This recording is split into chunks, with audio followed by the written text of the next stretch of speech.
Hello my dear students. बच्चों, आज का टॉपिक है वैल्यू एडेड मेथड से कैसे नेशनल इनकम को फाइंड आउट किया जाता है। सबसे पहले समझते हैं वैल्यू एडेड मेथड को हम प्रोडक्ट मेथड के नाम से भी जानते हैं।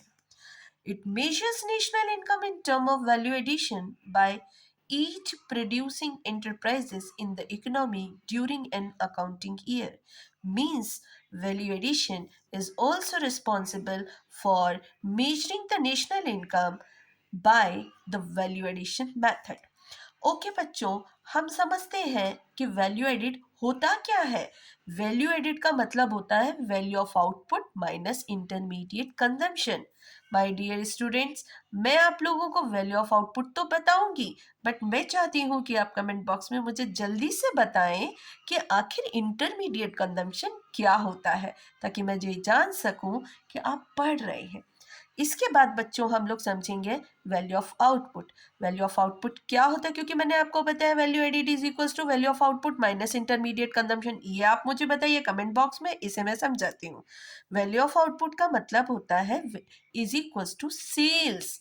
सेल्स तब जब हमारी इकोनॉमी में जितना आउटपुट प्रोड्यूस हुआ था वो एंटायर सोल्ड आउट हो जाए, तो हम value of output is equals to sales कहेंगे।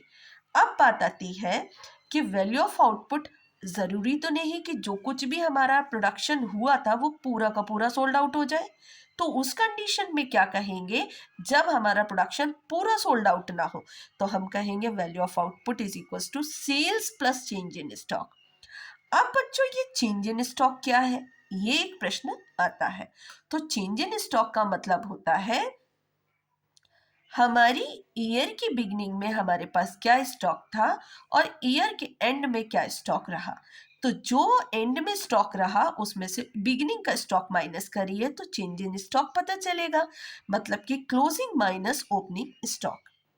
इसके बाद बच्चों, नेशनल इनकम के कैलकुलेशन को करने के क्रम में सबसे पहली चीज आती है जीडीपी एमपी। जीडीपी एमपी के बारे में कल वाले टॉपिक में भी मैंने आपको बताया था, आज वापस से बताने जा रही हूँ। Gross value added by all producing enterprises within the domestic territory of a country during the period of an accounting year. इसका मतलब है कि एक अकाउंटिंग ईयर के अंतर्गत हमारे देश की, मतलब डोमेस्टिक टेरिटरी के अंतर्गत जितनी प्रोड्यूसिंग एंटरप्राइजेस हैं उनका sum total of value addition GDPMP कहलाता है। फिर से समझिए, हमारे एक वर्ष की, एक अकाउंटिंग ईयर के अंतर्गत डोमेस्टिक टेरिटरी के अंतर्गत जितनी प्रोड्यूसिंग यूनिट्स हैं उनका sum total of value addition हमारा जीडीपीएमपी कहलाता है।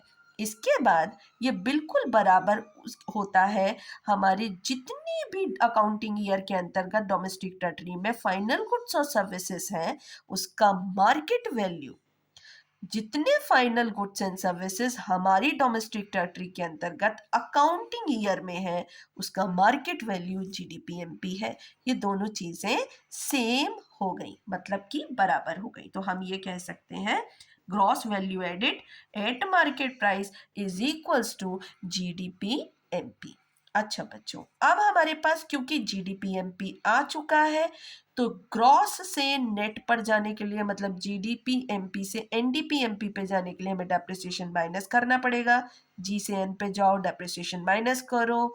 डोमेस्टिक से नेशनल पर जाने के लिए, मतलब एनडीपीएमपी से एनएनपीएमपी पे जाने के लिए हमें प्लस करना पड़ेगा एनएफआईए। इसके बारे में मैंने कल बताया था, प्लीज एक बार वापस से उस वीडियो को देखें। और एनएनपीएमपी आ गया तो लास्ट पड़ाव है मार्केट प्राइस से फैक्टर कॉस्ट पे जाने के लिए नेट इनडायरेक्ट टैक्सेस माइनस करिए। तो नेट इनडायरेक्ट टैक्सेस क्या होते हैं, इनडायरेक्ट टैक्स माइनस सब्सिडी। तो हम पहुंच गए नेशनल इनकम पे, जो कि एक देश की राष्ट्रीय आय होती है। आई होप कि आपको ये आज का टॉपिक अच्छे से क्लियर हुआ होगा। वन शॉट में कोशिश करती हूँ आप लोगों को कॉन्सेप्ट समझाने की। बच्चों प्लीज़, अगर आपको पसंद आता है मेरा पढ़ाना तो इसे आप लाइक एंड शेयर जरूर कीजिए और अपने दोस्तों की मदद कीजिए। Thanks for watching me.